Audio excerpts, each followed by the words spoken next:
ఈ సమాజంలో ఈ వ్యవస్థలో ఎన్నో చోట్ల ఆడవాళ్ళు ఇబ్బందులు ఎదుర్కొంటూ ఉంటారు. అది మనం చాలా సందర్భాలలో చూసినాం. బట్ ఇక్కడ కూడా అలాంటిదే ఒక దుర్ఘటన చూడాల్సొచ్చింది.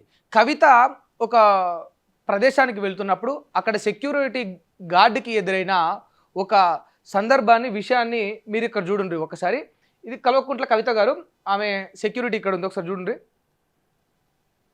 ఇది మీరు గమనించుర్రి.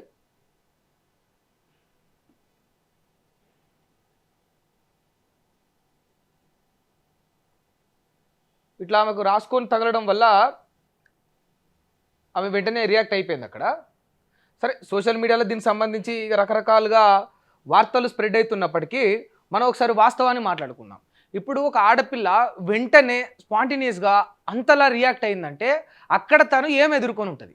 ఒక మానవతా దృక్పథ కోణంలో మనం ఒకసారి ఆలోచిద్దాం. ఇక అక్కడ మనం ఏమి చూడకుండా ఏదో దాన్ని లైవ్లో అక్కడ లేకుండా దాన్ని డిసైడ్ చేయొద్దు, కానీ మనం మానవతా కోణంలో ఒక్కసారి తన కండిషన్ అర్థం చేసుకుందాం. ఇప్పుడు అక్కడ చాలామంది ఉన్నారు. ఇక్కడనే కవిత ఉంది, అక్కడ కవిత పిఏ ఉన్నది, మరి వీళ్ళందరూ ఉన్నారు. మరి వీళ్ళెవరు రియాక్ట్ కాలేదు. బట్ తను మాత్రమే ఆ ప్రదేశంలో ఇట్లా అగ్రెసివ్గా ఒక వ్యక్తి మీద రియాక్ట్ అయింది. అంటే తాను అన్కంఫర్టబుల్గా అక్కడ ఏదో అసహనాన్ని ఎదుర్కొన్నది, తనకు అది ఫేస్ చేసింది. అందుకే తను అంతలా అక్కడ రియాక్ట్ అయింది. దీనికి సంబంధించి నేను కొందరు జాగృతి లీడర్స్ని, తన అనుచరులను కూడా ఫోన్ చేసి మాట్లాడినా, వాళ్ళని కొందరు కలిసినా కూడా అసలు ఏంది వాట్ అక్కడ ఏం జరిగింది, నిజంగా తను ఎందుకు అట్లా రియాక్ట్ అయింది తెలుసుకున్నప్పుడు ఈ ప్రయత్నంలో చాలా నిజాలు తెలుస్తాయి. ఇది మొదటిసారి కాదు తనకు. ఇట్లా చాలా సందర్భాలలో చాలా మీటింగ్స్లో తన పైన ఇట్లాంటి ఒక కార్యాచరణకు పాల్పడడానికి అక్కడ ఉండే ఈ గుంపులో కొందరు ఉంటారు కదా, ఇక ఇదే పనిగా పెట్టుకునే కొందరు దుర్మార్గులు ఉంటారు కదా, ఇక వాళ్ళు ఇట్లాంటివన్నీ యాక్టివిటీస్ చేయడం ద్వారా ఆమె చాలాసార్లు ఇబ్బంది పడ్డట్టు మనకు వాళ్ళు చెప్పిండ్రు. అంటే నిజంగా చూడు, ఎంత వరస్ట్గా, ఎంత అధ్వానంగా, ఎంత దుర్మార్గపు ఆలోచనలతోటి ఈ సమాజంలో కొందరు వ్యక్తులు ఉన్నారు. ఇట్లాంటి గుంపును దగ్గర ఉండడం వల్ల మరి ఆ సంస్థకే మీరు నడిపిస్తున్న పార్టీ అనొచ్చు, లేకపోతే దాన్ని ఇంక ఏదైనా అవ్వండి, కానీ దానికి చెడ్డ పేరు కదా. మీ చుట్టూ ఉండే ఆడపిల్లకి మీకే భద్రతనిచ్చే ఒక సెక్యూరిటీకే రక్షణ లేకపోతే ఇంకెట్లా? ఈ వ్యవస్థలో ఒక ఆడపిల్ల, సెక్యూరిటీ ఇస్తున్న ఆడపిల్లకే ఇక్కడ రక్షణ లేకపోతే ఇంతకంటే అధ్వానం ఇంకేముంటుంది అని సమాజం అంతా అంటుంది ఇవాళ. ఎందుకనంటే అక్కడ సంబంధించిన వాళ్ళందరితో, అక్కడ ఉన్న వాళ్ళందరినీ నేను కాంటాక్ట్ అయ్యి మాట్లాడితే వాళ్ళందరూ చాలా స్పష్టంగా చెప్తున్నారు. ఇది మొదటిసారిగా తనకు ఇట్లా చాలాసార్లు అయింది, చాలా మీటింగ్స్లో అయింది. ఇది బయటకు వచ్చి ఇప్పుడు వైరల్ అయింది. బయటికి రానివి ఎన్నో, బయటికి వచ్చిన వైరల్ కానివి ఎన్నో. ఫిజికల్గా ఇలాంటి ఇబ్బందులు ఒక ఆడపిల్ల ఎదుర్కొంటుంది. రక్షణ ఇస్తున్న ఆడపిల్లకి రక్షణ లేకపోతే ఇక ఈ సమాజానికి మనం ఏం మెసేజ్ ఇవ్వగలుగుతాం? మనం ఈ సమాజంలో వేరే వాళ్ళకి రక్షణ ఇస్తామని ఎట్లా ముందుకు తీసుకుపోగలుగుతాం?